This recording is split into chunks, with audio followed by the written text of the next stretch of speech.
2024 നടന്ന ലോക്സഭാ തിരഞ്ഞെടുപ്പിൽ ഏറ്റവും കൂടുതൽ ശ്രദ്ധ ആകർഷിച്ചത് ഷാഫി പറമ്പിലും ഇടത് സർക്കാർ ടീച്ചർ അമ്മ എന്ന് വിശേഷിപ്പിച്ച കെ ശൈലജ ടീച്ചറും തമ്മിലുള്ള മത്സരമായിരുന്നു. ഷാഫിയെ ജീവന തുല്യം സ്നേഹിക്കുന്ന ഒരുപാട് കോൺഗ്രസ് പ്രവർത്തകരുണ്ട്. അവരുടെ ഇടയിൽ പോലും വടകരയിൽ ശൈലജ ടീച്ചറെ പോലെയുള്ള ഒരു ശക്തിയായ എതിരാളിയോട് മത്സരിച്ച് ഷാഫി പറമ്പിൽ ജയിക്കുമോ എന്ന സംശയം ഉണ്ടായിരുന്നു. ഇതിനൊരൊറ്റ കാരണമേ ഉണ്ടായിരുന്നുള്ളൂ. ഒന്നാം പിണറായി സർക്കാരിന്റെ കാലത്ത് ആരോഗ്യവകുപ്പ് ഭരിച്ച ശൈലജ ടീച്ചർ പിണറായി വിജയനെ പോലെയോ അല്ലെങ്കിൽ അദ്ദേഹത്തെക്കാൾ കൂടുതലോ ജനങ്ങൾക്കിടയിൽ സ്വാധീനവും ശ്രദ്ധയും നേടിയ വ്യക്തിത്വമായിരുന്നു. മറ്റ് ഇടതുപക്ഷ നേതാക്കളെല്ലാം തങ്ങളുടെ വീമ്പ് പറച്ചിലും തന്നിഷ്ടവും ജനങ്ങൾക്ക് മനസ്സിലാകാത്ത ഭാഷയിലുള്ള സംസാരവുമായി നടന്നപ്പോൾ ടീച്ചർ കുറച്ചുകൂടി ലളിതമായി സംസാരിച്ച് ജനങ്ങളുടെ മനസ്സിൽ ഇടം നേടിയെന്നത് സത്യമാണ്. ടീച്ചർക്ക് ജനങ്ങൾക്കിടയിലുള്ള ഈ സ്വീകാര്യത ഇടതുപക്ഷത്തിലെ ചില ഉന്നത നേതാക്കൾക്കുള്ളിൽ അസ്വസ്ഥത ഉണ്ടാക്കിയിരുന്നു എന്നതും വ്യക്തമാണ്. പിണറായി വിജയന് ശേഷം ഇടതുപക്ഷത്തെ നയിക്കാൻ ഒരു വനിതാ മുഖ്യമന്ത്രിയായി പോലും ജനങ്ങൾ ശൈലജ ടീച്ചറെ കണ്ട ഒരു കാലമുണ്ടായിരുന്നു. എന്നാൽ ഇന്ന് 2026 നിയമസഭാ ഇലക്ഷനെല്ലാം കഴിഞ്ഞ് UDF അധികാരത്തിൽ നിൽക്കുന്ന ഈ സമയത്ത് ശൈലജ ടീച്ചർ ഇടതുപക്ഷ രാഷ്ട്രീയത്തിന്റെ മുൻനിര ചിത്രത്തിൽ പോലുമില്ല. 2024 ലോക്സഭാ തിരഞ്ഞെടുപ്പിൽ വടകരയിൽ ഷാഫി പറമ്പിൽ പോലും പ്രതീക്ഷിക്കാത്ത വിധം ഏകദേശം 100,000-നടുത്ത് വോട്ടിന്റെ ഭൂരിപക്ഷത്തിൽ അദ്ദേഹം ശൈലജ ടീച്ചറെ അട്ടിമറിച്ചതിന് പിന്നിൽ പ്രധാനമായും 2 കാരണങ്ങളാണുള്ളത്. 1, ഷാഫി പറമ്പിലിന്റെ വ്യക്തിപ്രഭാവം. 2, ശൈലജ ടീച്ചറെ തോൽപ്പിക്കാൻ വേണ്ടി മാത്രം പ്രവർത്തിച്ച ഇടതുപക്ഷ അനുഭാവികളും നേതാക്കളും. തെരഞ്ഞെടുപ്പ് പ്രചാരണത്തിന്റെ ഭാഗമായി ക്ഷേത്ര ഉത്സവത്തിൽ പങ്കെടുക്കാൻ വന്ന ഷാഫിക്ക് നേരെ മുണ്ട് മാന്യമല്ലാത്ത രീതിയിൽ മുകളിലേക്ക് കയറ്റിയെടുത്ത് ഇത് ചെമ്പട എന്ന് DYFI പ്രവർത്തകർ തൊണ്ട പൊട്ടി വിളിച്ചപ്പോൾ തുടങ്ങിയതാണ് ടീച്ചറുടെ തോൽവിയുടെ ലക്ഷണങ്ങൾ. അത് പൂർത്തിയായതാകട്ടെ കാഫിർ സ്ക്രീൻഷോട്ട് വിവാദത്തിലും. ആ കാഫിർ സ്ക്രീൻഷോട്ടിനെ കുറിച്ചാണ് നമ്മുടെ ഇന്നത്തെ വീഡിയോ. 2024 ലോക്സഭാ തിരഞ്ഞെടുപ്പിൽ വടകരയിലെ പ്രചാരണത്തിന്റെ അവസാന ഘട്ടത്തിൽ വർഗീയ ധ്രുവീകരണം ലക്ഷ്യമിട്ട് നിർമ്മിച്ച കാഫിർ സ്ക്രീൻഷോട്ട് പ്രചരിപ്പിച്ച കേസിൽ പുതിയ അന്വേഷണം വന്നതോടെ CPM ഇപ്പോൾ അങ്കലാപ്പിലായിരിക്കുകയാണ്. വിവാദ സ്ക്രീൻഷോട്ട് വന്ന വാട്സാപ്പ് ഗ്രൂപ്പുകളൊക്കെ പിരിച്ചുവിട്ടിരിക്കുകയാണ്. കഴിഞ്ഞ LDF സർക്കാരിന്റെ കാലത്തുണ്ടായ അന്വേഷണം എങ്ങുമെത്തിയിരുന്നില്ല. UDF സർക്കാർ അധികാരത്തിലേറിയതിനു ശേഷം രൂപീകരിച്ച പ്രത്യേക സംഘം നടത്തുന്ന അന്വേഷണം പുരോഗമിക്കുകയാണ്. കേസിൽ പോലീസ് ചോദ്യം ചെയ്യാനിരിക്കെ DYFI വടകര ബ്ലോക്ക് പ്രസിഡന്റ് പദവി ഒഴിഞ്ഞിരിക്കുകയാണ് കേസിലെ മുഖ്യ ആരോപിതനായ റിബേഷ് രാമകൃഷ്ണൻ. ഇത് അറസ്റ്റ് ഭയന്നാണെന്നാണ് പറയുന്നത്. റിബേഷ് രാമകൃഷ്ണനൊപ്പം മനീഷ്, അതുൽ എന്നീ DYFI പ്രവർത്തകരെയും കഴിഞ്ഞ ദിവസം പ്രത്യേക അന്വേഷണ സംഘം ചോദ്യം ചെയ്യാനായി വിളിച്ചുവരുത്തിയിരുന്നു. വടകര ക്രൈംബ്രാഞ്ച് ഓഫീസിലാണ് ചോദ്യം ചെയ്യൽ. കാഫി സ്ക്രീൻഷോട്ട് ആദ്യം വന്നു എന്ന് പറയുന്ന red volunteers battalion WhatsApp group അംഗങ്ങളാണ് അതുലും മനീഷും.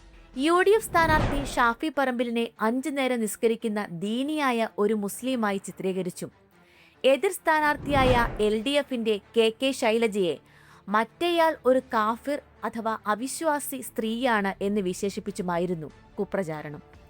ഇതിന്റെ അവസാനം നമ്മൾ ആർക്കാണ് വോട്ട് ചെയ്യേണ്ടത് എന്ന തരത്തിലുള്ള ചോദ്യം ഉന്നയിച്ച് വോട്ടർമാർക്കിടയിൽ മതപരമായ വേർതിരിവുണ്ടാക്കാൻ ശ്രമിക്കുന്ന സന്ദേശമായിരുന്നു സ്ക്രീൻഷോട്ടിൽ ഉണ്ടായിരുന്നത്.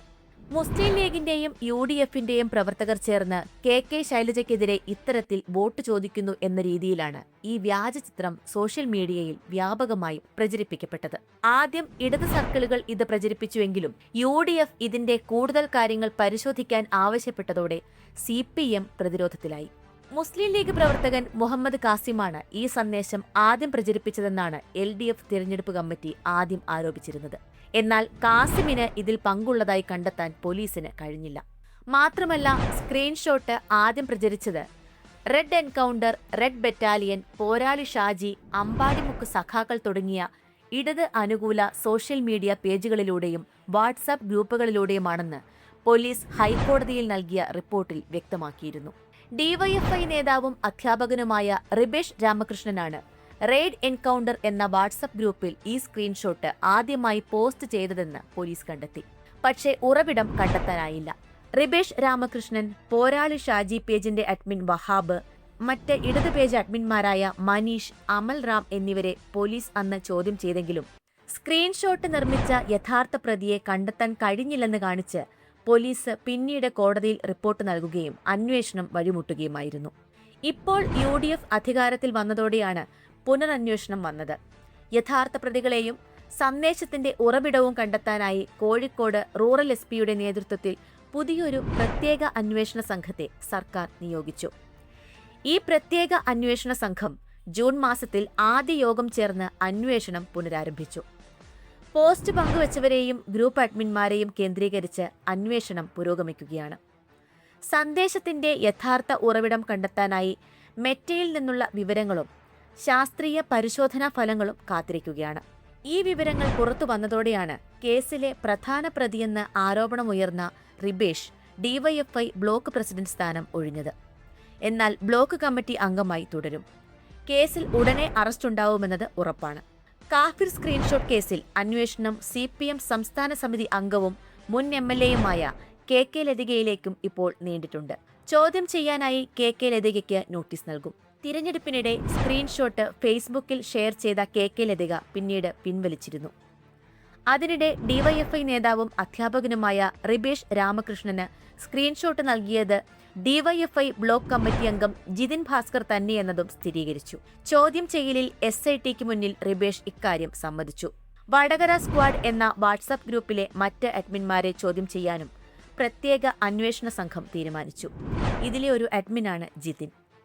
കേരളത്തിൽ ഇപ്പോഴുള്ള UDF മുഖ്യമന്ത്രിയും മന്ത്രിമാരും എല്ലാം ഒറ്റക്കെട്ടാണ്. ഇതിനു മുൻപ് കോൺഗ്രസിൽ ഇങ്ങനെയൊരു ഐക്യം കണ്ടിട്ടില്ല. പരസ്പരം കാലുവാരിയും ചെളി വാരിയെറിഞ്ഞുമാണ് ഇതുവരെയുള്ള കോൺഗ്രസ് മന്ത്രിസഭകളെല്ലാം മുന്നോട്ടു പോയിട്ടുള്ളത്. എന്നാൽ ഇന്നത്തെ ഈ മന്ത്രിസഭയിലാകട്ടെ എല്ലാ മന്ത്രിമാരും ഒന്നിനൊന്ന് മെച്ചമാണ്. ഇതിൽ പ്രത്യേകം അഭിനന്ദിക്കേണ്ടത് ആഭ്യന്തര വകുപ്പ് കൈകാര്യം ചെയ്യുന്ന രമേശ് ചെന്നിത്തലയെയാണ്. ഓരോ നിമിഷവും ജനപ്രീതി ഉളവാക്കുന്നതും ജനങ്ങൾ ആഗ്രഹിക്കുന്നതുമായ കാര്യങ്ങളാണ് അദ്ദേഹം ചെയ്യുന്നത്. അതുകൊണ്ട് തന്നെ തികച്ചും നിഷ്പക്ഷമായി മുന്നോട്ടു പോകുന്ന ഈ കേസിന്റെ അന്വേഷണം പൂർത്തിയാകുമ്പോൾ എത്ര പേർ പ്രതികളാകുമെന്ന് മാത്രമേ ഇനി അറിയേണ്ടതുള്ളൂ. പണ്ട് മൂത്രപ്പുരയിലും ബസ് സ്റ്റാൻഡിലും വായിൽ തോന്നിയതെല്ലാം എഴുതി വച്ചിരുന്നത് പോലെ ഇനി സോഷ്യൽ മീഡിയയിൽ എഴുതിയാൽ 8ന്റെ പണിയാണ് കാത്തിരിക്കുന്നത്. പ്രത്യേകിച്ച് വർഗീയത പറഞ്ഞ് ജനങ്ങളെ തമ്മിലടുപ്പിക്കുന്ന എല്ലാവർക്കുമെതിരെ ശക്തമായ നടപടിയെടുക്കുന്ന ഒരു മന്ത്രിസഭയാണ് ഇപ്പോൾ നിലവിലുള്ളത്. വർഗീയതയെ പ്രോത്സാഹിപ്പിച്ചുകൊണ്ടുള്ള ഒരു വോട്ടും വേണ്ട എന്ന VD സതീശന്റെ വാക്കുകൾ കൂടി ഇതിനോട് ചേർത്ത് വായിക്കേണ്ടതാണ്. ഇനി വളരെ ചുരുങ്ങിയ ദിവസങ്ങൾക്കുള്ളിൽ തന്നെ കാഫിർ സ്ക്രീൻഷോട്ട് വിവാദത്തിന് പിന്നിലുള്ള കറുത്ത കരങ്ങൾ പുറത്തുവരുമെന്നത് ഉറപ്പാണ്. ഇതിന് പിന്നിൽ പ്രവർത്തിച്ചവരെ കണ്ടുപിടിക്കണമെന്നത് ഷാഫി പറമ്പിലിന്റെയും ആവശ്യമായിരുന്നു. ഷാഫിയും ചെന്നിത്തലയും VD സതീശനും കൈകോർത്തതോടെ ഇതിനു പിന്നിൽ കളിച്ചവർക്ക് ഇനി രക്ഷയില്ല എന്നതാണ് വസ്തുത. കൂടുതൽ രാഷ്ട്രീയ വിശകലനങ്ങൾക്കും വീഡിയോകൾക്കുമായി ചാനൽ സബ്സ്ക്രൈബ് ചെയ്യുക.